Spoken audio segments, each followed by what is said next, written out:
Hey guys, and welcome to today's project of making Spoom. The ingredient list is in the description. I want to introduce to you this gorgeous and light frozen treat that is super easy to make. Spoom is a type of frothy sorbet. You can flavor it with whatever you want. In today's case, we are going to be making Mango Spoom. The principle of making this is mixing the same amount of flavor in the form of juice or puree with Italian meringue to give it that aerated texture. The name comes from the Italian word spuma, which means foam. Let's begin. Take a small pot and pour in 200 grams of water. Then pour in 400 grams of caster sugar. Do not stir or shake the pot. Bring the pot over to the stove and turn on the heat to medium to high. We want the mixture to boil. In the meantime, take your mixing bowl and pour in 200 grams of egg whites. It would be better if they are from room temperature. Take your whisk attachment and bring it over to the mixer and keep it there on standby. Now take a probe thermometer. We are going to take a reading of the sugar syrup. In overall, we want the sugar syrup to reach 121 degrees Celsius. However, when it reaches 110 degrees Celsius, start the mixer.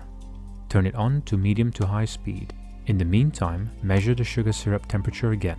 Once it reaches to 121 degrees Celsius, take it and pour it slowly on the side of the bowl, while the egg whites whisk away. Once all the syrup has been added, you can increase the whisking speed. It will take some time, but we want the meringue to cool down. And even after 15 minutes, the temperature is only at about 44 degrees Celsius. That is still a bit too warm. We want to drop it to below 15 degrees Celsius. Come back again and stick your probe thermometer in the middle. Once it has reaches to below 15 degrees Celsius, you can take it off from the mixer. That is a perfect temperature range. There you go, looking nice and stiff. Now, measure the meringue. My meringue came to a weight of about 560 grams, so we need 560 grams of flavor in the form of a liquid or puree. Take 560 grams of mangoes, snap your fingers, and turn it into puree.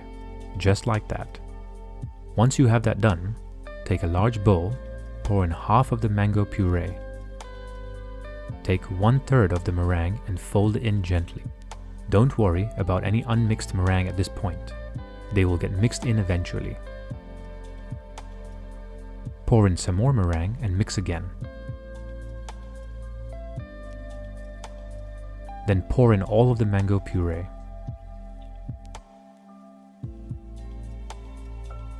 Then lastly, the remaining amount of meringue.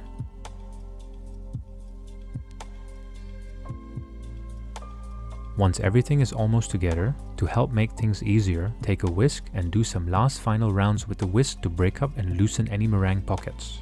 Just look at that, fantastic and airy at the same time. As you can see, the lines hold themselves up. Take a spoon and give that a try. Oh my goodness, I can't wait to freeze this. Traditionally, they would be placed in a fluted glass, but I haven't got one of these, so I'm going to use a glass container. Pour in the mixture and try to level it. Cover your container and place it in the freezer for 24 hours. In the meantime, while waiting for this to freeze, do check out my other videos on other sweet things. The next day. Now, let's check on the Mango Spoom. This is straight from the freezer. If you want, you can also freeze them in smaller containers and portion them out to make things easier for you. It is super mousse-like and not rock hard. It can be enjoyed straight away, and in fact, that is what I'm going to do. Just have a bite. That is so good. Unbelievably creamy, and the best part is that it's dairy-free as well. Because of the sugar content and the airiness from the meringue, it won't be icy. This is definitely a must-try. Well, there you have it. Spoom, or in this case, Mango Spoom. Thank you for watching. As usual, it was a pleasure having you with us on this journey today. If you enjoyed what you watch, please leave a like, comment down below, and subscribe to be notified of upcoming videos, and we shall see you in the next one. Bye for now.